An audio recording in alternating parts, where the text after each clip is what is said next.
ඇත්තටම සමහර වෙලාවට හිතෙනවා අපි මිනිස්සු විදිහට සමහර දේවල් දකින්න ලබන්න කොච්චරනම් වාසනාවන්ත වෙලා තියෙනවද කියලා. ඔය අපි යන්නේ අපි හැමෝම දන්න කියන තැනකට. ඉතින් අපි කෝසික කරේ අනුරාධපුරේ නිසා ඒ වගේ බෝඩිම තිබ්බෙත් ටවුන් එක ළඟ නිසා අපිට අනුරාධපුර රුවන්වැලි සෑයට ලොකු දුරක් තිබ්බේ නෑ. ඉතින් අපි පුළුවන් හැම වෙලාවකම එතනට යනවා. ඉතින් ඇත්තටම රුවන්වැලි මහා සෑයේ වගේම ජයසිරි මහ බෝධියේ ඒ වටපිටාව ඒ හැමදේම ඇත්තටම හිතට මාර සැනසීමක් තියෙන්නේ මේ ෆොටෝ වීඩියෝ දකිද්දිත්.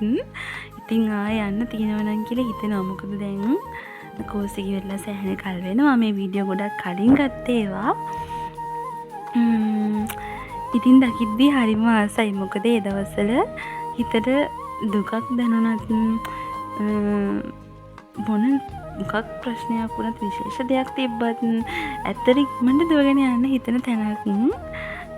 ඉතින් අපි කොච්චර වාසනාවන්තද කොච්චර පින්වන්තද මේ වගේ දේවල් දකින්න ලබන්න. ඉතින් එහෙනම් හැමෝම සතුටින් පරිස්සමින් ඉන්න. බයි. බුදු සරණයි.